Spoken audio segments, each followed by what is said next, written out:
48절까지의 말씀, 저와 여러분이 한 절씩 교독하고 마지막 절은 합독하도록 하겠습니다. 교독합니다. 베드로가 입을 열어 말하되 내가 참으로 하나님은 사람의 외모를 보지 아니하시고 각 나라 중 하나님을 경외하며 의를 행하는 사람은 다 받으시는 줄 깨달았도다. 만유의 주 되신 예수 그리스도로 말미암아 화평의 복음을 전하사 이스라엘 자손들에게 보내신 말씀, 곧 요한이 그 세례를 반포한 후에 갈릴리에서 시작하여 온 유대에 두루 전파된 그것을 너희도 알거니와, 하나님이 나사렛 예수에게 성령과 능력을 기름 붓듯 하셨음에 그가 두루 다니시며 선한 일을 행하시고 마귀에게 눌린 모든 사람을 고치셨으니 이는 하나님이 함께 하셨음이라. 우리는 유대인의 땅과 예루살렘에서 그가 행하신 모든 일의 증인이라. 그를 그들이 나무에 달아 죽였으나 하나님이 사흘 만에 다시 살리사 나타내시되 모든 백성이 하신 것이 아니요 오직 미리 택하신 증인 곧 죽은 자 가운데서 부활하신 후 그를 모시고 음식을 먹은 우리에게 하신 것이라. 우리에게 명하사 백성에게 전도하되 하나님이 살아있는 자와 죽은 자의 재판장으로 정하신 자가 곧 이 사람인 것을 증언하게 하셨고 그에 대하여 모든 선지자도 증언하되 그를 믿는 사람이 다 그의 이름을 힘입어 죄 사함을 받는다 하였느니라. 베드로가 이 말을 할 때 성령이 말씀 듣는 모든 사람에게 내려오시니 베드로와 함께 온 할례 받는 신자들이 이방인들에게도 성령 부어 주심으로 말미암아 놀라니, 이는 방언을 말하며 하나님 높임을 들음이러라.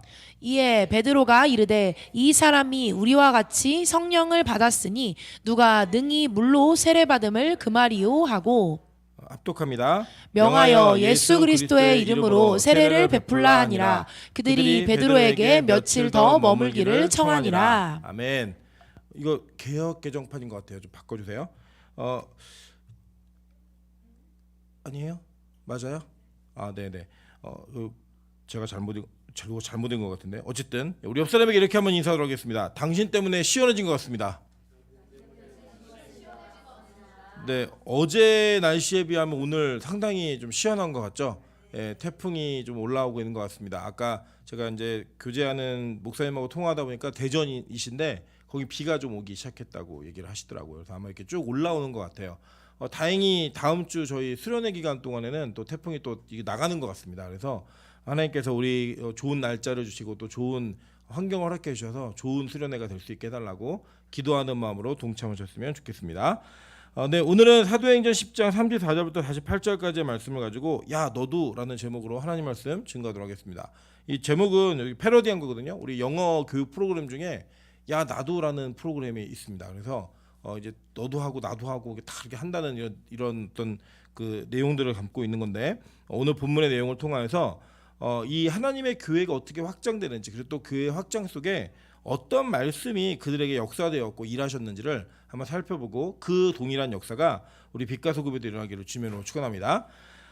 이 땅에 하나님께서 오시는 그 예수 그리스도의 초림은 성경의 모든 역사를 성취함과 동시에 완벽하게 바꾸어 놓는 패러다임의 시프트를 가지고 왔습니다. 무슨 내용이냐면 하나님이 이 땅에 오셨다라고 하는 그 자체가 어떤 특정한 순간에 필요하기 때문에 오신 게 아니라 하나님께서 아예 처음부터 이 땅에 오시기로 작정을 하셨고 그 작정과 계획이 성경 속에 예언되어 있었다는 거예요. 여러분 오늘 베드로의 설교가 등장하거든요. 사실 사도행전에서 여러분이 잘 기억나시는지 모르겠지만 베드로의 설교가 7번째로 소개가 되고 있는 설교입니다. 근데 그 설교의 내용을 쭉 검토해 보시면 다 거의 대동소이합니다. 그 내용들이 뭐냐면 베드로의 설교의 주된 내용이 뭐냐? 그 주된 내용은 바로 구약에 예언되어진 그 예수 그리스도, 하나님이 예수로 이 땅에 오셨고 그 그리스도의 사역이 우리와 저와 여러분을 구원했다라고 하는 그 사역으로 이어져 있다는 거예요. 그리고 그 내용의 결론이 뭐냐면 너희들이 다 그의 증인이다라고 얘기하는 것들로 이야기가 시작되고 있다라고 하는 것입니다. 사실은 뭐 설교 그러면 말씀을 얼마나 제대로 분석하는가, 말씀을 얼마나 맛깔나게 증거하는가, 어떻게 보면 우리 가슴에 막 탁 찌를 만한, 다가올 만한 어떤 좋은 예화들을 사용하는가, 이것들로 설교의 퀄리티가 정리된 것 같습니다. 최근에 한국교회에 큰 변화 중에 하나가 무엇이냐면 한국교회가 전반적으로 이 미디어라고 하는 것들을 이용하기를 시작했습니다. 뭐 그 이전에도 이용은 하고 있었지만 그 보편적이지 않았거든요. 뭐 큰 교회들이나 대형 교회들만 할 수 있는 일이었다라고 생각을 했는데 이번 코로나라는 시기를 겪으면서 뭐 우리 교회 같은 자그마한 교회도 마찬가지고 저 시골에 있는 교회들조차 이 유튜브로 방송을 하고 이 설교하는 것 자체가 굉장히 보편화되어진 그 변화들을 가지고 왔습니다. 그런 가운데 그 코로나 기간 중에 굉장히 특이한 일 하나가 있었는데 여러분 기억나시는지 모르겠지만 이렇게 예전 지금은 없어졌는데 그 어떤 네이버라고 하는 포털 사이트의 창에 검색을 하면 실시간 검색으로 누가 제일 많이 검색하고 있는가 이게 순위로 막 올라가는 그런 일들이 있었어요. 근데 그런 일들 가운데 어떤 일이 있었냐면 주일날 아주 특이한 현상이 벌어졌습니다. 설교 잘하는 목사라는 그 검색어가 전체 포털 사이트 검색어에 4위를 차지하는 기염을 토했어요. 여러분의 이름은 평생 거기에 한 번도 못 올라가는 경우가 많습니다. 뭐 큰 사고 치시려면 뭐 그런 포털 사이트 올라갈 정도의 사고를 치셔야 되는데 그런 사고 치면 다 잡혀가니까 그런 거 도전하시면 안 돼요. 근데 아주 재미있게 주일날 많은 사람들이 검색을 하기 시작했다는 거예요. 무슨 검색을 했느냐? 설교 잘하는 목사를 좀 찾았으면 좋겠다라는 거예요. 이전에는 교회라고 하는 것이 오프라인 모임의 전체였기 때문에 교회를 오면 그 교회에서 대부분의 시간을 보냈고 또 한 번 예배를 드리고 가면 그 이후에는 더 이상 예배와 접촉이 없었기 때문에 많은 사람들이 그냥 예배 한 번을 드리는 걸로 만족을 했고 그냥 우리 교회 예배로 만족을 했던 그런 시기들이 있었습니다. 근데 그 시기가 지나가 버렸다는 거예요. 이제는 어떤 시기로 다가왔냐면 이제는 자기네 교회 설교를 들으면서도 동시에 다른 교회 설교를 듣기도 하고 또 때로는 자기가 취사 선택을 할 수 있는 집이나 어떤 특정한 공간에서 예배를 드리면서 원하는 설교를 취사 선택해서 들을 수 있는 이 선택의 여지가 굉장히 넓어졌다라는 거예요. 그래서 많은 사람들이 이제 설교 잘하는 목사가 누구인가라고 하는 관심에도 많은 힘을 기울이기 시작했고 또 목사들도 또 이런 것들을 어떤 경쟁적인 의도로 구도로 가져가서 조회수가 몇 번이 나오는가, 얼마나 많은 사람들이 내 설교 듣고 있는가를 가지고 때로는 자부하거나 때로는 그것 때문에 낙심하거나 하는 일들이 벌어지기도 한다는 것입니다. 어쨌든 중요한 건 뭐냐면 설교를 잘하는 것에 대한 그런 내용들을 많은 사람들이 찾고 있는데 그렇다면 기준이 뭔가라고 하는 것이 굉장히 중요합니다. 우리 인간은 기본적으로 우리 귀에 잘 들리는 이야기 그리고 우리 귀에 무언가가 들려질 때 느끼는 그 내용에 대한 신뢰도가 높아집니다. 그래서 때로는 저도 이제 경험해 본 건데 저희 학교 제가 교수님 이름 말씀 안 드리겠지만 굉장히 훌륭한 교수님이 계세요. 책도 많이 집필하시고 그 내용을 보면 책의 깊이가 굉장히 깊은 분이에요. 근데 그분한테 첫 강의를 들을 때 엄청 기대하는 마음으로 그 강의를 들어갔습니다. 좀 깜짝 놀랐습니다. 왜 깜짝 놀랐냐면 강의가 너무 형편없는 거예요. 그러니까 정말 이 책을 저분이 쓰셨을까라는 의심이 들 정도로 강의를 못 하시는 거예요. 말이 조란 거죠. 말이. 그러니까 우리 바울도 그랬잖아요. 내가 말에 조라다라고 얘기한 게 뭐냐면 바울이 서신을 써서 보낼 때는 굉장히 깊은 진리를 전달해서 보냈는데 막상 바울을 만나서 설교를 들어보면 그렇게 탁월함을 느끼지 못했던 고린도교회 교인들이 있었던 것 같아요. 그래서 바울은 그걸 솔직하게 인정한 것 같아요. 인정하고 자신의 그 스피치가 이런 어떤 쓰는 것에 비해서 좀 떨어진다라고 하는 것들을 이야기한 것 같습니다. 이번에도 필리핀에 제가 갔다 와서 많은 필리핀 목사님들이 놀랬던 것 중에 하나가 뭐냐면 제가 무슨 일이 있어서 글을 이렇게 써가지고 이렇게 줬거든요. 그랬더니 뭐라고 말하냐면 아니 이렇게 글을 쓰는데 왜 영어를 말을 못하냐고. 그래서 저는 이제 벙어리라고 이제 얘기를 했습니다. 우리 한국 사회 영어 교육이 잘못되고 그렇다고 이제 그 얘기를 했는데 이 내용들을 잘 보시면 우리는 그 설교의 내용을 보기보다는 얼마나 말을 잘 구현해내고 소위 말하는 이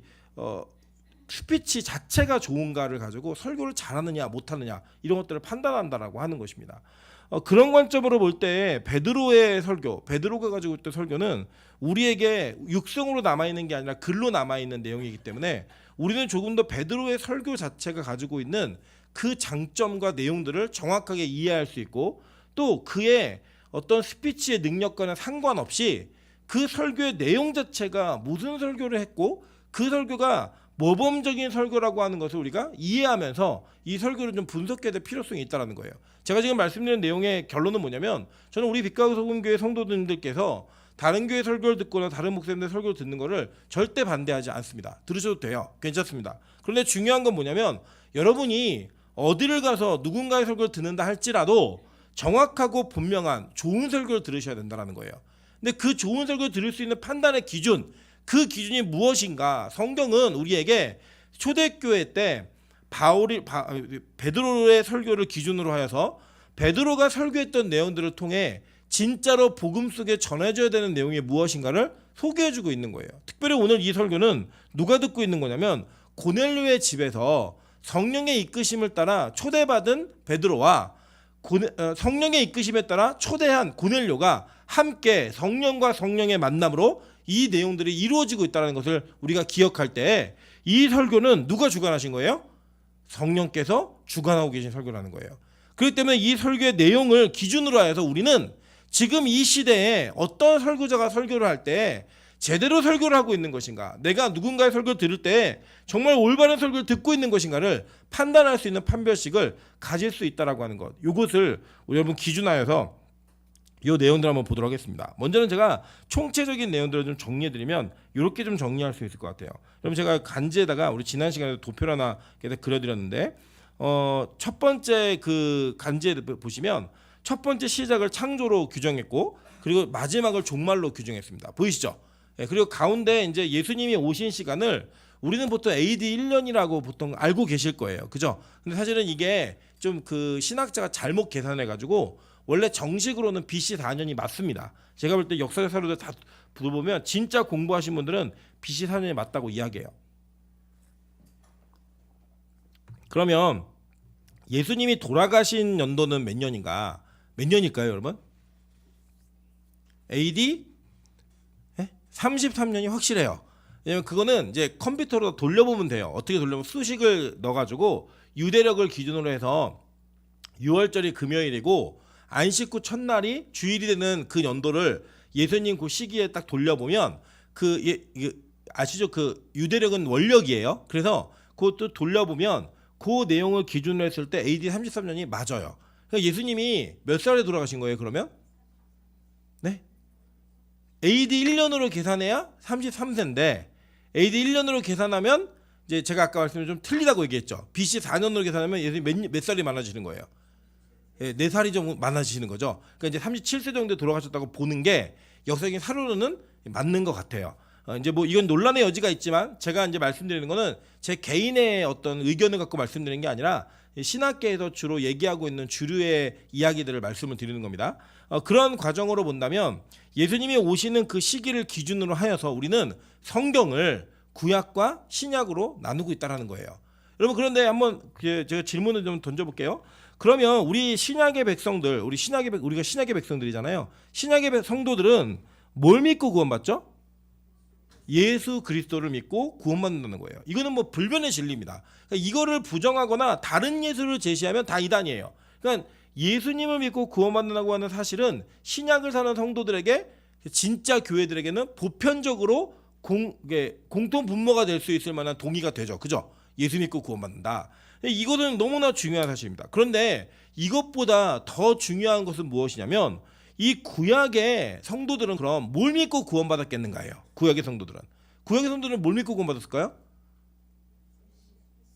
네, 예수를 믿고 구원받았다. 뭐 우리 교회 성도들은 이거 이제 모르시면 안 돼요. 계속 얘기하는 게 이거니까. 근데 이게 사실은 보편적으로 한국 교회나 일반 교회들에게는 제대로 알려져 있지 않은 사실입니다. 심지어는 지금 현대 교회들 중에도 구약의 성도들은 예수가 아닌 다른 것으로 구원받았다라고 이야기를 합니다. 시대별로 구원의 그 기준이 달라요. 그래서 뭐라고 얘기하냐면 이 구약 시대에 대표적으로 율법을 통해 구원받았다라고 얘기하는 분들이 계세요. 근데 성경은 그렇게 얘기하지 않습니다. 제가 여러분에게 누누이 이 교회 부임하면서부터 지금까지 가르쳤던 내용은 구약 속에 예수 그리스도가 있다라고 하는 것과 그 예수가 선명하고 분명하게 전달되었기 때문에 구약의 성도들 역시 우리와 동일한 믿음으로 구원받았다라고 하는 것을 끊임없이 증거했습니다. 그렇다면 실제로 이것을 합리적으로 인식이 되고 동의가 되려면 이 구약에도 예수가 있었다는 걸 증거해야 되잖아요. 그죠? 그 내용들 한번 좀 보도록 할게요. 자, 요한복음 1장 1절부터 5절 한번 보도록 하겠습니다. 태초에 말씀이 계시니라. 이 말씀이 하나님과 함께 계셨으니 이 말씀은 곧 하나님이시니라. 그가 태초에 하나님과 함께 계셨고 만물이 그로 말미암아 지은 바 되었으니 지은 것이 하나도 그가 없이는 된 것이 없느니라. 그 안에 생명이 있으니 이 생명은 사람들의 빛이라. 빛이 어둠에 비치되 어둠이 깨닫지 못하더라 라고 요한이 증거를 했어요. 그죠? 근데 이 요한이 증거한 이 태초에 계신 하나님이 누구셨어요? 예수님이셨죠. 근데 이 태초라는 단어가 헬라어로는 아르케라는 단어인데 처음, 시작, 통치자를 이야기하는 단어예요. 근데 이게 그리스 철학에 의해서 이 아르케라는 단어는 언제 쓰이냐면 시간이라는 것이 존재하기 이전의 상태를 이야기하는 태초입니다. 그래서 이 태초에 말씀이 계시니라라고 할 때 이 말씀이 예수셨죠. 그죠? 근데 이 예수가 창조가 되기 전부터 존재했다는 거예요. 그러니까 시간은 창조물이에요. 시간 자체가. 그러니까 시간이 전 인류의 역사 속에서 0분 00000000으로 시작하는 시간이 있었을 거 아니에요. 지금도 시작하는 그 시작이 바로 이 태초라고 하는 단어의 그 이전 시간이라는 이 시점을 기준으로 지금 아르케라는 단어는 그 이전을 얘기하는 거다라는 거예요. 이해되시죠? 무슨 말인지? 그러니까 예수님은 창조 이전부터 계셨던 분이에요, 아니에요?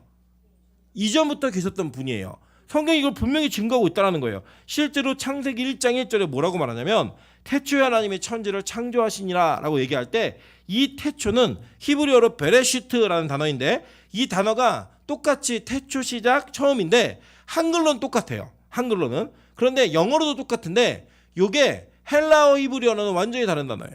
히브리어에서는 이 태초는 어떤 태초냐? 시간의 시작을 얘기하는 태초예요. 그러니까 창세기의 태초가 요한복음의 태초보다 더 뒤에예요. 우리의 개념, 시간의 개념으로는. 그러니까 예수님이 존재했던 그 출발, 그러니까 예수님은 스스로 계신 분이에요. 하나님이시기 때문에 이 스스로 계셨던 그 시간은 창조라고 하는 그 점을 기준으로 하여서 그 이전에 이미 계셨던 분이라는 거예요. 이해되시죠? 근데 그 예수님이 이 땅 가운데에서 창조의 사역에 동참하셨다 안 하셨다?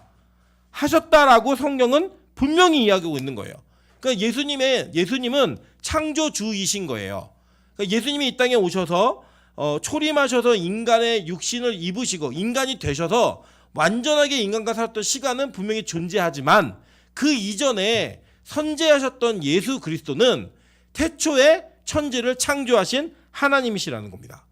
그 하나님이 이미 존재하고 계셨다는 것은 성경이 명백히 증거하는 거예요. 자, 그러면 구약이라는 시간 동안, 역사의 시간 동안 예수님은 계셨어요, 안 계셨어요? 계셨던 거죠. 그죠? 분명히 계셨던 겁니다. 자, 그런데 우리가 믿음의 조상이다라고 얘기할 때 그 조상을 누구로 보통 얘기하죠? 아브라함이라고 얘기하죠. 제가 이제 그 유초등부 다닐 때 이런 찬양이 있었어요. 이거 좀 틀린 찬양인데 믿음의 조상 아브라함은 7명의 아들이 있었는데요. 그 중에 하나 키가 크고요. 나머지는 작대요. 오른손 올려요. 왼손 올려요. 엉덩이를 흔들어요. 뭐 아시죠? 권사님들 세대가 아시는 분이에요. 우리 권사님들이 교사를 하실 때 유초등부에 때 이거 가르치셨어요. 제가 그거 배운 세대예요, 그냥. 그래갖고 이제 그때는 막 믿음의 조상 아브라함은 7명의 아들이 있었는데 그 중에 한 사람이 키가 컸는데 누가 키가 컸을까? 이런 고민하고 그러는데 성경적이지 않은 찬양입니다. 이거는 가사가 다 틀려요. 한 가지 맞는 건 뭐냐면 믿음의 조상은 아브라함이라는 거예요. 그래서 그걸 부르고 인정하는 거죠. 근데 믿음의 조상 아브라함이 그러면 우리의 믿음의 조상이라고 하는 거는 그 아브라함의 믿음과 우리의 믿음은 어떤 믿음인 거예요? 같은 믿음이어야 되는 거예요. 같은 믿음. 조상이니까 그 같은 믿음을 성경은 뭐라고 증거한가 한번 보도록 할게요. 창세기 15장 5절부터 6절입니다. 그를 이끌고 밖으로 나아가 이르시되 하늘을 우러러 무뼈를 셀 수 있나 보라. 또 그에게 이르시되 내 자손이 이와 같으리라. 아브라함이 여호와를 믿으니 여호와께서 이를 그의 의로 여기시고 라고 얘기해요. 이 의라는 단어가 히브리어는 ጼ데카라는 단어인데 이 단어가 올바름, 의, 공의 이걸 다 얘기하는 겁니다. 이게 어떤 게 포함되어 있는 거냐면 법정적인 의가 포함되는 단어예요. 법정적 의라는 건 무슨 말이냐면 여러분이 예를 들어 어떤 사건에 휘말리게 되면 재판을 받을 수가 있잖아요. 그럼 그 재판을 받았을 때 여러분이 내가 무죄야라고 얘기할 수 있는 마지막 선언은 언제 이루어지는 거예요? 그러니까 예를 들면 무죄 추정의 원칙에 따라 혐의가 있을 수 있잖아요. 예를 들어 제가 지금 설교다 잡혀가는 거예요. 저희 1층 그 아이스크림 가게에서 아이스크림 훔친 혐의로 목사님 잡아가겠습니다. 제가 막 잡혀가요. 이 잡혀를 가면 그 잡혀가서 재판을 받아가지고 제가 훔쳤다라는 결론이 나기 전까지는 저는 죄인이에요, 아니에요? 아니에요. 그 무죄 추정의 원칙이에요, 그게. 그런데 제가 이 죄가 마지막까지도 나는 이 죄로부터 영원하게 자유함을 누리고 나는 이 죄와는 무관해라고 외치려면 반드시 거쳐야 되는 게 재판이에요. 그걸 거치지 않고는 얘기할 수 없어요. 그러니까 법정에서 계속 얘기할 수 있는데 그 상대방은 또 아니겠죠. 상대방 입장에서는. 그래서 서로 논쟁을 하다가 그 마지막 결론이 딱 나가지고 이 사람이 죄인이 아니다라고 얘기를 하려면 어디서 그 선고를 얻어야 돼요? 예, 이제 3심까지 있으니까 1심, 2심, 3심을 해서 대법원에서 그 무죄를 선언을 받아야 제가 무죄가 되는 거죠. 그 뒤에 저한테 그 혐의를 또 얘기하면 돼요, 안 돼요? 안 된다고요. 그렇게 얘기할 때 마지막 최종적 선고를 통하여 무죄야라고 얘기할 때 그 단어가 바로 ጼ데카라는 단어가 그 단어인 거예요. 이해되시죠? 그러니까 더 이상 이 죄를 물을 수 있다 없다? 없다라고 얘기하는 그 의를 하나님이 아브라함이 내가 너에게 자손을 주겠다라고 얘기하는 것을 믿었을 때에 얻었다라고 얘기하는 거예요. 지금 그게 바로 성경이 우리에게 주는 구원의 원리인 거예요. 원리. 그러니까 우리가 아브라함이 대단한 걸 한 게 아니에요. 여러분 기억나시고 다 아시겠지만 창세기 15장부터 그 뒤에 아브라함이 실수도 안 하고 범죄도 안 저지르는 게 아니라고요. 그런데 이 아브라함의 의로 여김은 하나님이 이미 그가 믿었을 때에 의로 여기셨다라고 선언해 버리신 거예요. 그냥. 그러니까 그 뒤에는 이 아브라함의 죄를 물어요, 못 물어요? 못 묻는 상태가 돼버린 거예요, 이 상태가. 그런데 그게 바로 아브라함의 믿음이었다고 얘기하는데 성경은 이렇게 이것을 로마서에서 자세하게 설명해 줍니다. 한번 볼게요. 로마서 4장 7절부터 12절입니다. 다 같이 읽겠습니다. 시작. 법이 사함을 받고 죄가 가리워짐을 받는 사람들은 복이 있고 주께서 그 죄를 인정하지 아니하실 사람은 복이 있도다 함과 같으니라. 그런즉 이 복이 할례자에게냐 혹은 무할례자에게냐 무릇 우리가 말하기를 아브라함에게는 그 믿음이 의로 여겨졌다 하노라. 그런즉 그것이 어떻게 여겨졌느냐? 할례시냐 무할례시냐? 할례시가 아니요 무할례시니라. 그가 할례의 표를 받은 것은 무할례시의 믿음으로 된 의를 인친 것이니 이는 무할례자로서 믿는 모든 자의 조상이 되어 그들도 의로 여기심을 얻게 하려 하심이라. 또한 할례자의 조상이 되었나니 곧 할례 받을 자에게뿐 아니라 우리 조상 아브라함이 무할례시에 가졌던 믿음의 자체를 따르는 자들에게도 그러하니라. 아멘. 자, 그러니까 이게 아까 얘기했던 15장 그 사건에 뒤이어서 17장에 가야지 아브라함이 할례를 받아요. 그러니까 할례를 받기 이전에 아브라함은 믿음으로 의를 얻은 자는 거예요. 그러니까 지금 여러분 제가 이걸 왜 이렇게 깊게 설명하고 있냐면 지금 잘 기억하세요. 지금 이 오늘 여러분이 읽으신 본문은 할례자인 할례를 받은 베드로가 무할례자인 고넬료에게 설교하고 있는 장면이에요.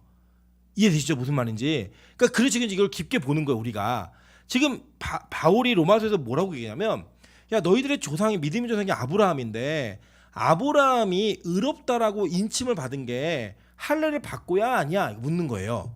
무할례잖아. 그러니까 할례가 됐던 무할례가 됐던 그거와 상관없이 아브라함은 의로 여기심을 받았어. 그리고 이 무할례자의 믿음의 조상도 되고 할례자의 믿음의 조상도 되는 거야 라고 하는 걸 설명한 거예요. 바울이 디테일하게. 그러니까 여러분이 지금 여기서 기억하셔야 될 건 뭐냐면 지금 베드로는 환상을 보고 왔어요. 부정한 짐승들을 먹으라고 하는 하나님의 환상을 보고 왔단 말이에요. 그걸 몰랐어요. 처음에 이게 왜 보여주셨는지. 근데 막상 와보니까 이 무할례자, 그러니까 즉 부정됨으로 여겨져야 되는 이방인들이 자기를 초청한 거예요. 하나님 가라고 하셨어요. 가갖고 만나가지고 이들이 자신도 왜 불렀는지 모르고 자기도 왜 불렸는지 몰라요. 그런데 딱 만나는 순간에 모르는 그 순간 이 환상이 지금 이 장면이구나라는 걸 알게 된 거예요. 그래서 내가 하나님이 정하다고 하신 거를 내가 속되다고 말할 수 없구나 라는 걸 깨달은 거예요. 그러니까 이 이방인들에게 옛날에 그 초대교회에서 있었던 유대인들에게 이방인들은 절대로 같이 접촉하면 안 되는 사람들이에요.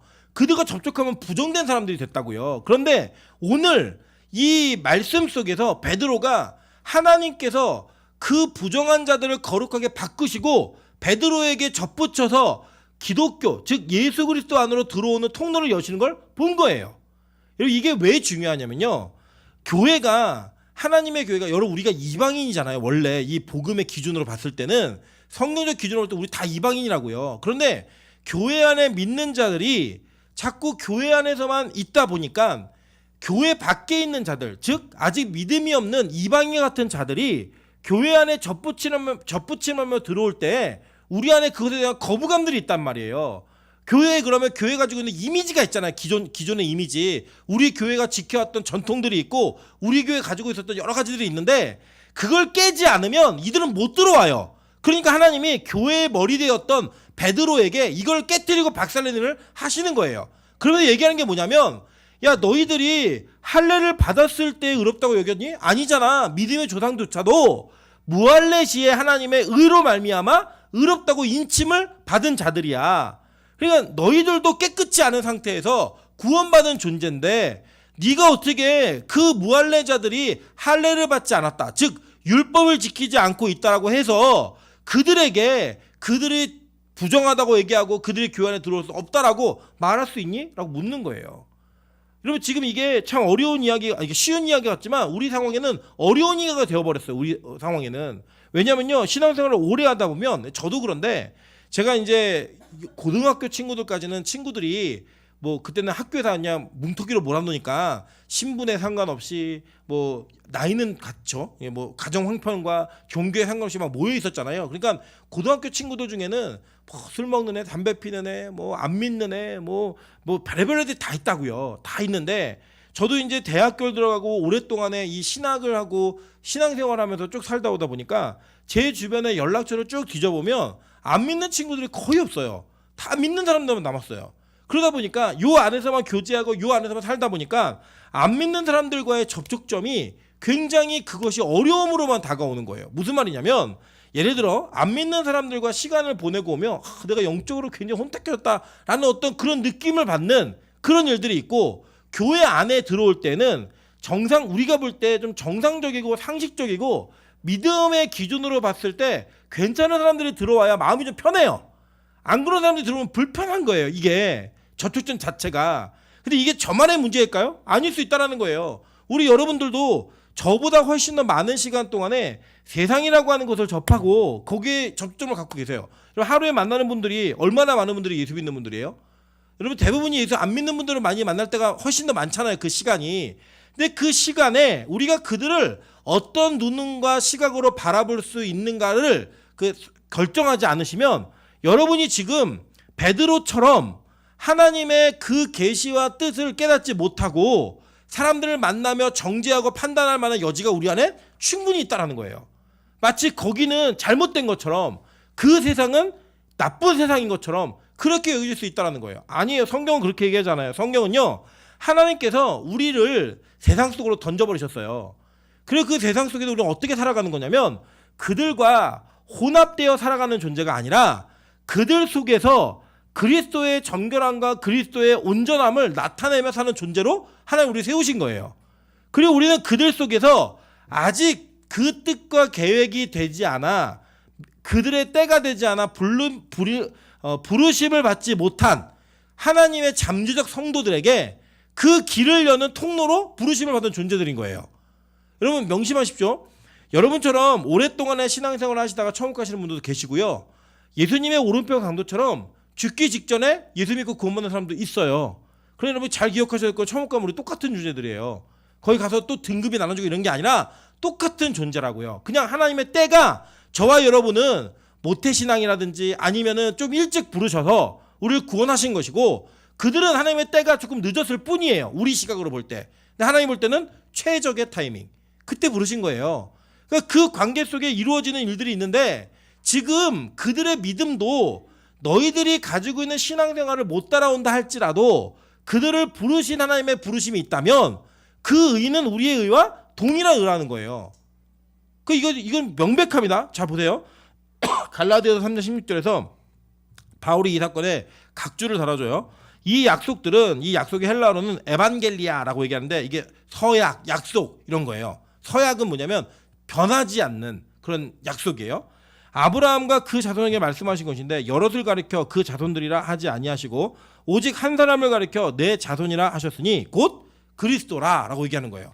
그러니까 예수를 믿는 믿음으로만 구원을 받고 예수를 믿는 믿음 때문에만 정결해진다는 거예요. 그게 바로 성경이 말하는 거예요. 여러분 그래 우리는 우리의 행위가 우리를 거룩하게 하지 않아요. 우리를 거룩하게 하신 이가 우리로 하여금 그 행위를 불러일으키게 만드시는 거예요. 이거 여러분 잘 염두에 두세요. 여러분이 예배를 드린다고 정결해지지 않습니다. 정확히 말씀드리면 오히려 여러분을 정결케 하신 이가 여러분에게 예배를 드리게 하시는 거예요. 이해되시죠? 그러니까 우리가 막 예배라는 행위 이걸 한다고 해서 정결해지는 게 아니라는 거예요. 예를 들어 우리가 지나가는 사람을 억지로 잡아다가 못 가게 막 꿇어 앉혀갖고 예배를 드리게 한다. 그럼 그 사람 정결해질까요? 아니에요. 그게 율법주의예요. 여러분 우리를 정결케 하신 이가 우리로 하여금 예배에 대한 마음을 여시는 거예요. 그래서 우리가 예배를 오게 되는 거고요. 예배를 가기 싫은데 예배를 가야겠다라는 그 하나님의 이끌리심에 이끌려서 예배 가는 거예요. 여러분 예배가 정말 너무너무 사무치게 좋으시고 이 예배를 기다리다가 죽을 병 걸리신 분 한번 손 들어보세요. 저기 제 위에서 크게 웃는 분 있잖아요. 없다는 거예요. 저분이 웃을 정도면 끝난 거예요. 우리는 하하하 웃잖아요. 그런 사람이 있다는 거예요, 없다는 거예요? 없어요. 그런데 이상하게 하나님이 우리로 하여금 예배를 드리게 하신다는 거예요. 저는요 하나님이 왜 목사를 시켰냐면 예배를 안 드릴까 봐 목사 시킨 거예요. 저는요 여러분 대단해요. 제가 평신도였으면 저는 수요일날 예배 안 왔습니다. 저는 수요일날 제가 하고 싶은 거 있죠? 절대 안 왔어요. 근데 하나님이 그럴 줄 아시고 저를 목사로 부르신 거예요. 목사는 와야 되잖아요. 그러니까 여러분 이게 뭐냐면 하나님은 우리로 하여금 먼저가 뭐냐면 하나님의 의가 우리 안에 들어오는 거예요. 그것 때문에 우리는 믿음의 사람이 되는 것이지 여러분이 어떤 특정한 행위를 하기 때문에 믿음의 사람이 되는 것이 아니라는 거예요. 그리고 이것은 어떤 특정한 그룹에만 제한되어 있는 것이 아니라 하나님이 원하시면 누구에게든 일어날 수 있는 일이라는 거예요. 그래서 오늘 고넬료가 그렇게 구원받는 장면이 있는 거예요. 그러니까 여러분 이 내용은 사도행전 10장 여기 내용은요. 지금 베드로와 고넬료의 만남을 상상하면서 들으셔야 돼요. 자기가 거룩하다고 생각했던 선민이었던 이 베드로와 정말로 거들떠보지도 않는 심지어는 성전에 어떤 중요한 그 지역까지 들어가지도 못하는 이방인의 뜰이라고 해서 거기까지만 들어갈 수 있어요. 거기까지만 들어갈 수 있는 이방인인 성도가 듣고 있는데 설교를 하는 거예요. 뭘 설교하느냐? 그리스도를 설교하는 거예요. 여기서 여러분 율법을 설교하잖아요. 그럼 이방인은요 절대로 범접할 수 없는 자가 돼요. 율법을 설교하면. 그러니까 여러분 도덕과 윤리를 설교한다는 게 얼마나 이게 허무맹랑한 일이냐면요. 이런 거예요. 여러분 우리가 이 자리에서 우리식의 도덕과 윤리를 설교한다. 그 여기 있는 외국인은 이 복음에 들어올 수 있어 없어요? 없다는 거예요. 제가 이제 보면요 이런 게 있거든요. 외국 성도들은 목사와 성도가 만나면 그 목사님하고 성도들하고 이렇게 볼키스를 해요. 뭔지 아시죠? 이렇게 볼키스를 서로 합니다. 이게 아주 보편화된 일이에요. 그냥 우리 정도 규모가 되는 미국 교회들에서는요 목사와 성도가 다 나가면서 그렇게 인사를 해요. 남의 부인에게도 하고 어린애들에게도 하고 다 해요.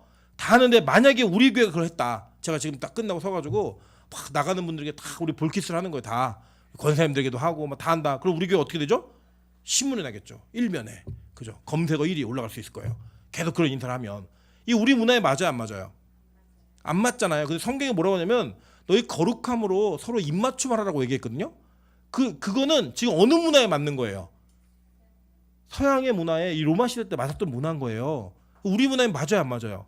안 맞잖아요. 근데 여기서 제가 설교를 하면서 우리 삼강오륜, 뭐 도덕윤리, 뭐 이런 거에 매여 있는 한국 성도들에게 맞는 윤리를 설교하고 있다. 이 복음이 어떻게 보편적이에요? 보편적일 수 없죠. 우리만 동의할 수 있는 거죠. 이건 복음 아니잖아요. 누가 그랬냐면 유대인들이 그랬다고요. 율법이라고 하는 그 잣대가 그 잣대로만 모든 사람들을 평가했고 그 잣대선을 넘어선 모든 자들은 다 부정한 자들이었다니까요. 거기에 오늘 하나님이 성령으로 폭탄 같은 변화를 가져오신 거예요. 예수 그리스도 외에는 그 어떤 것도 유효하지 않다. 그래서 이 베드로의 설교 내용 전체가 뭐예요? 예수만 설교하는 거예요. 동일하게 얘기할 수 있는. 여러분 이 예수는요 한국이나 미국이나 필리핀이나 어느 나라를 가더라도 이 예수는 동일한 예수로 전해지는 거예요. 시대도 막론하고요 100년 전이나 200년 전이나 300년 전이나 이 예수 그리스도는 지금 우리가 믿고 있는 예수와 동일한 예수인 거예요. 그 여러분 진짜 이게 이 상식만 있어도요 이단에 빠지지 않아요. 왜 빠지지 않냐면 그냥 이거 딱 하나만 기억하세요. 태초에 계셨던 예수님과 초림하신 예수님, 재림하시는 예수님은 같은 분이에요. 믿으시죠? 이거에서 어느 하나 깨져도 안 되는 거예요. 그러면 이만희한테 가서 물어보세요. 너 창조했냐고. 안 했으면 하나님 아니라고요. 누가 예수라고 자기를 얘기하면 물어보세요. 창조 때 어떻게 우주가 창조됐냐 말해보라고 물어보세요. 그걸 대답 못한다? 예수 아니에요. 우리는 그거 믿는 거예요. 역사와 시기를 막론하고 성경은 동일한 예수를 가르쳤고 그 동일한 예수를 이야기했어요. 그래서 태초에 계셨던 그 예수는 초림하신 예수와 동일하신 분이고 초림하신 예수는 재림하시는 예수와 동일한 하나님이세요. 믿으십니까? 그거를 믿는 그 믿음으로 말미암아 구약과 신약의 성도가 동일한 예수를 믿고 구원받는 거예요. 그래서 여러분이 듣고 있는 설교, 그리고 여러분이 들어야 되는 설교는 예수를 설교하는 설교인 거예요. 그 사람이 말을 얼마나 잘하느냐 못하느냐 그게 중요한 게 아니라 그 설교를 통해 예수가 가르쳐지고 있는가, 그 설교를 통하여 성경이 말하고 있는 하나님을 이야기하고 있는가, 이게 그 설교의 가치를 결정하는 거예요. 그러면 말 잘하는 사람들의 설교, 도덕적 윤리적으로 깨끗하고 정결한 분들의 설교 들으시는 거 어느 정도 도움이 될 수 있겠지만요, 그 복음 아닐 수 있어요. 제가 단호하게 말씀드린 건 복음 아닐 수 있어요. 아니라고 말하면 다 아닌 게 되니까 아닐 수 있어요. 그러나 진짜 여러분이 어떤 설교를 듣거나 무슨 설교를 듣든지 기억하셔야 될 것은 이 설교가 나에게 예수를 가르치고 있는가, 이 본문이 나에게 복음을 설명하고 있는가, 이 설교가 나로 하여금 하나님을 알게 하고 있는가, 그것을 여러분 점검하셨을 때 그 설교가 진짜 좋은 설교가 될 수 있고 그 기준이 여러분이 들어야 되는 설교를 판단하게 만드실 수 있는 거예요. 오늘 베드로는 그런 설교를 하는 거예요. 그 설교를.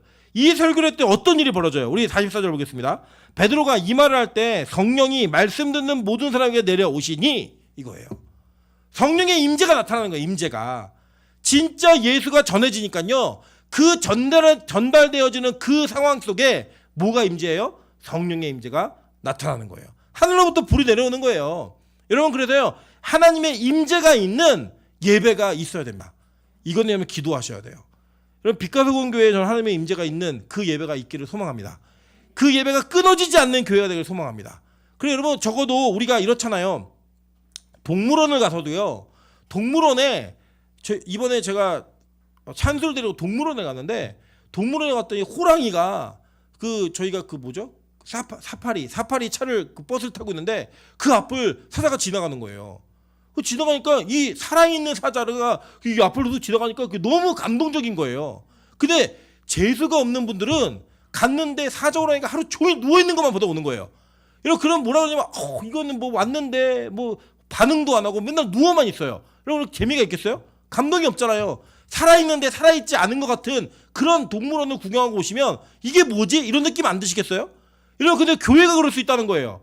교회에 와서 예배 드리고 있는데 성령님이 계시다고 얘기하는데, 하나님의 임재가 있는 예배라고 얘기하는데 그 임재를 못 느껴요. 한 번도 경험해보지 못해요. 그러고 돌아가는 거예요. 그게 무슨 예배예요? 집에 가서 얘기하는 거죠. 야, 성령님의 임재가 있다고 하는데, 예수님이 살아계시다고 하는데, 그분이 내 안에 계시다고 하는데 못 느껴요. 내가 나타나지 않은 내 삶을 통해. 그러니까 그게 화석과 같은 종교가 되어버리는 거예요. 여러분, 우리가요, 율법주의자가 되려고 해서 되는 게 아니에요. 그 역동성이 떨어지면 우린 100% 율법주의자가 될 수밖에 없어요. 왜냐? 남는 거는 우리의 임재가 없고 실제가 없으니까 뭐가 남아요? 껍데기만 남아있는 거예요. 껍데기만. 그런데 우리 마음에 어떤 위안이 있냐? 나 수요예배 한 번도 안 빠졌어. 나 주일 예배 한 번도 거르지 않았어. 이게 있는 거예요. 심지어는요, 주일 예배도 제대로 못 지키고 뭐 공예배도 제대로 못 지킨다? 이건 뭐 끝난 거고요, 이미. 그러면서 무슨 임재가 있어요? 그 임재가 없어요. 그거는. 왜냐? 하나님과의 예배가 하나님을 만나는 자리잖아요. 그 만나는 생동감이 살아있지 않은데 무슨 자기 안에 임재가 있어요, 그게. 그리고 잘못된 임재예요, 그거는요. 그러니까 가인과 아벨이요, 예배하는 자리에서 의인과 악인이 구분됐어요. 예배하는 자리에 없는 건 끝난 거예요, 이미. 그거는 더 내놓을 카드도 없는 거예요, 카드도. 여러분, 성경은요, 우리에게 분명히 말하고 있는 건 뭐냐면, 하나님과의 실제적 교제, 그 만남에 있는 곳, 그것을 통하여 하나님의 역사가 벌어지는 거예요. 우리 교회가 그런 교회 되길 소망합니다. 여러분, 우리 성도들이 그런 성도 되길 소망합니다. 삶 가운데 막 그 역사가 막 이루어지는 거예요. 막 일어나는 거예요. 제가 보면요, 저희 어머니는 육체 한계를 뛰어넘어 사역을 하세요. 근데 왜 그렇게 사역할 수 있나 봤더니 이번에도 끝나자마자 병원을 가셨는데 병원에서 얘기하더래요. 쉬고 약을 먹고 다시 만나시든지 아니면 수술할 때 만나자고. 그러니까 안 쉬면 안 되는데 계속 안 쉬고 일어나니까 의사가 그렇게까지 얘기하는 거예요. 쉬지 않으면 안 된다. 이거는 턱관절이 지금 어긋나기 시작했으니까 이건 최악의 경우 무조건 수술이다. 계속 이 상태면 수술해야 된다. 근데 70 가까운 그 할머니가 쉬지 않고 하루에 3번씩 설교를 하면서 정말 막 땀에 젖는 설교를 계속 하시잖아요. 여러분 다 받아보셨지만 그 설교를 할 수 있는 게 여러분 개인의 능력이라 생각하세요? 전 절대 그렇게 생각하지 않습니다. 저희 어머니 더 잘 알잖아요. 그냥 강단에서 내려오시면 병든 할머니예요. 노쇠한 할머니예요. 그냥. 근데 올라가면 아줌마예요. 어떤 차이인지 아시겠어요? 내려오면 할머니인데 올라가면 아줌마예요. 그러다가 특세를 하면 처녀가 돼요. 네. 그 하늘로부터 온 능력이 하늘로부터 온 능력. 그리고 그 능력이 있으니까요. 자기가 자꾸 그걸 경험하시니까요. 그 경험한 것 때문에 미치는 거예요. 육체가 망가져도 내 육체가 더 세련해져도 그 경험이 자신의 인생을 다 하나에게 던질만하게 만들어 버리는 거예요. 여러분 저는 진짜 그럴 거예요. 저는 저희 어머니 같은 뭐 규모의 사역을 할 수 그런 건 잘 모르겠지만 저는 저희 어머니처럼 사역하고 싶어요. 어떤 사역이냐면 그냥 나이가 됐으니까 내가 그 나이까지 이끌려가지고 사역하는 그런 끌려가는 사역자가 아니라 저를 통해 일하시는 그 하나님을 경험하고 이 사역 자체가 너무 행복하고 즐거웠으면 좋겠어요. 이번에 제가 필리핀에서 저 동기 형님을 만나갖고 막 얘기하다가 어떤 선교사님들과 만나고 대화를 하는데 제가 이렇게 얘기했어요. 저는요 진짜 행복합니다. 사역하는 게. 얘기를 했더니 그 형님이 저한테 뭐라고 얘기를 하시냐면 야 내가 우리 주변에 있는 사람을 다 보면 네가 제일 힘들게 사역해 지금. 네가 제일 힘들게 사역한다는 거예요. 매일매일 새벽기도 설교는 그냥 대충 이렇게 지나가면 되는데 그 매일매일 설교를 하면서 부교육자도 없이 그 설교를 다 하는데 네가 제일 힘들어. 네가 일의 양으로는. 근데 네가 제일 행복하다? 너만 행복하다? 제가 그랬어요. 나 진짜 행복해. 진짜. 여러분 저 왜 행복할까요? 저 다른 거 아니에요. 그냥 저는요. 하나님의 일하심이 너무나 영광스럽고 즐거워요. 저 이 영광을 놓치고 싶지 않아요. 저 빛과 소금교를 통해 일하시는 거 계속 보고 싶어요. 그렇게 해서 목숨 거는 거예요. 여러분 저는 성도님들도 억지로 하지 마세요. 여러분에게 하나님이 일하시고 그 영광을 경험하시게 되잖아요. 그러면 자연스럽게 그게 되는 거예요. 자연스럽게. 여러분 그 자연스러움에 되는 역사 속에서 우리 하나님의 임재가 나타나면 저와 여러분에게 이전에 경험하지 못했던 놀라운 변화들이 막 일어나는 거예요. 초대교회가 그랬잖아요. 초대교회가. 그러니까 이 이방인들에게 성령이 막 말씀들 모든 막 내리는 거 본 거예요. 보세요. 베드로와 함께 온 할례 받은 신자들이 이방인들에게도 성령 부어 주심으로 말미암아 놀라니. 왜 그렇죠? 자기들만에게 있었던 특권이라고 생각했던 거예요. 근데 그게 아니라 막 벌어지는 거예요. 여러분 저는요 우리 빛과 소금 교회에 더 많은 불신자와 더 많은 작정되어진 초신자인 그리스도인들이 들어오기를 소망합니다. 그분들을 위해서 여러분 더 많은 길들을 내주셔야 돼요. 기도도 더 많이 하셔야 되고요. 더 많은 관심을 가지셔야 돼요. 제가 지지난 주일날 제가 좀 교회에 대한 본질적인 고민들을 다시 하게 되는 좀 계기가 있었어요. 어떤 게 있었냐면 우리 여러분 다 아시는 것처럼 일본인인 모에나 자매가 우리 교회 현재 이렇게 나오고 있어요.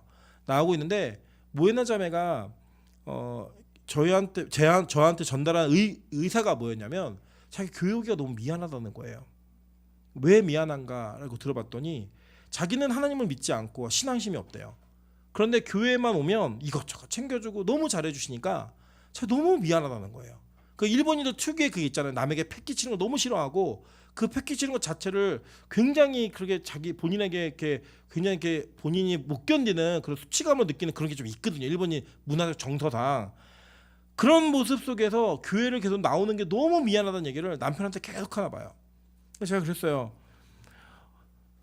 교회에 예수 믿고 온 사람보다 교회 다니다 예수 믿는 사람이 훨씬 많다. 너 안 믿어도 괜찮고 와서 밥만 먹고 가도 괜찮다. 진짜로.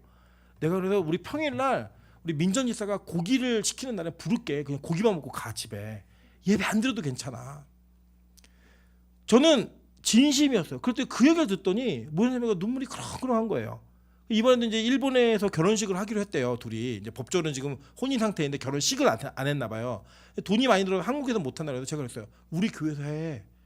우리 교회에서 그냥 결혼식 해. 우리가 축복해주고 어차피 뭐해나 너 여기 한국에도 올 사람 우리 교회 사람들밖에 없잖아. 우리 교회에서 해줄게. 그때 눈물이 또 그렁그렁한 거예요. 여러분 저는요 진짜 모예나 자매가 만약에 우리 교회에서 결혼식 한다 그러면 우리 교인들이 좀 자비를 털어가지고 좀 잘해줬으면 좋겠어요. 네.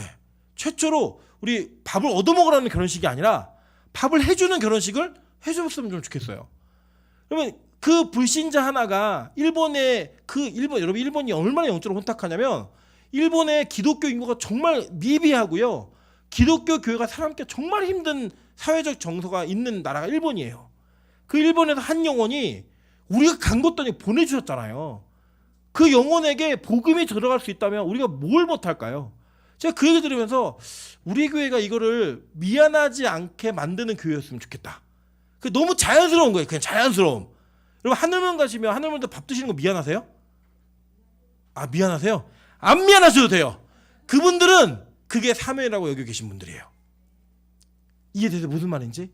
우리가 그럴 때 있거든요. 내가 무언가를 해줬을 때 그 사람이 고맙다는 말을 하지 않으면 해준 게 속상한 그런 때가 있어요. 그거 왜 그러냐? 그게 내 사명이라고 생각하지 않기 때문이에요. 그런데 이게 내 사명이라고 생각하시잖아요. 그러면 그 사람의 반응이 어떻든 간에 우리는 절대 그것이 우리 안에 섭섭함으로 다가오지 않아요.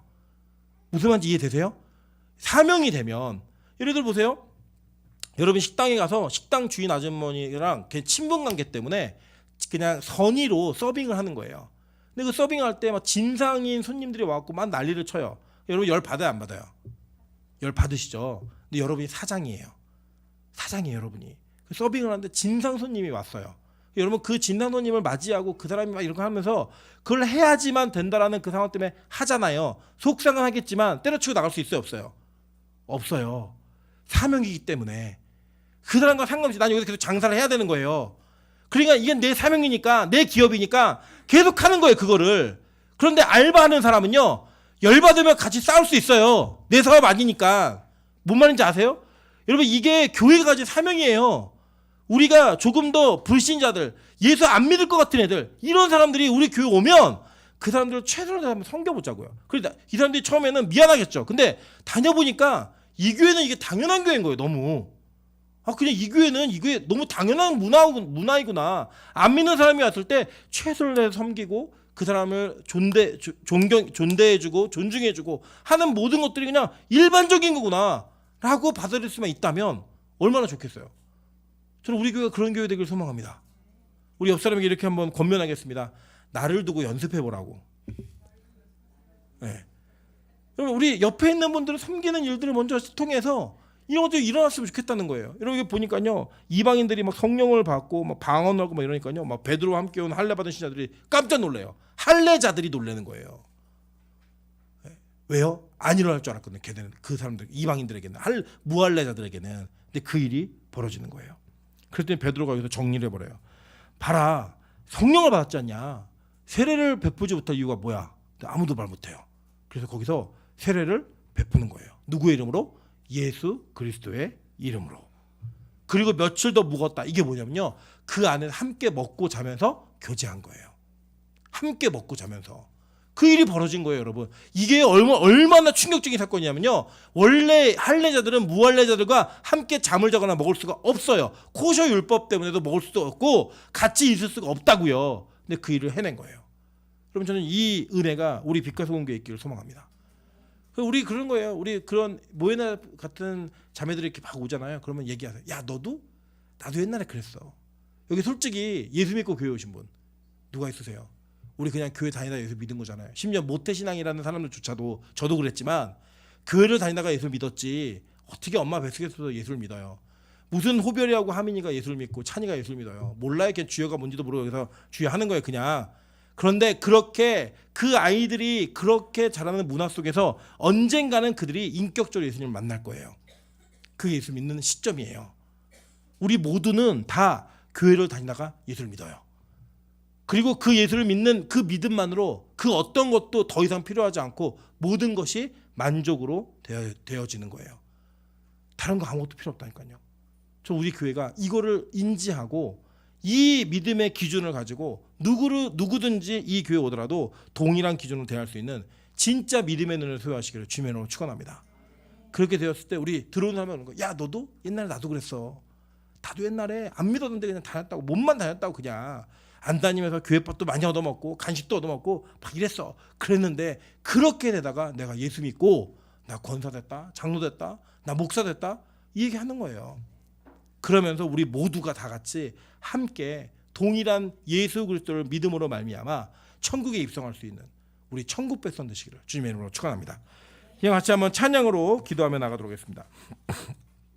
우리는 모두 다 주님의 증인, 이거 찬양하는데요. 여러분 이거예요. 결국은 우리 모두가 이거 증인인 삶을 사는 거예요. 이 예수의 증인인 삶을. 그래서 나 예수를 믿고 너도 믿고 우리 모두가 믿음으로 말미암아 예수님을 증언하는 증인으로 평생을 사는 게 우리 예수 그리스도인들의 공통된 사명입니다. 이 땅에서의 그 사명을 잘 감당할 수 있게 도와달라고 우리 기도하는 마음으로 힘차게 찬양하도록 하겠습니다.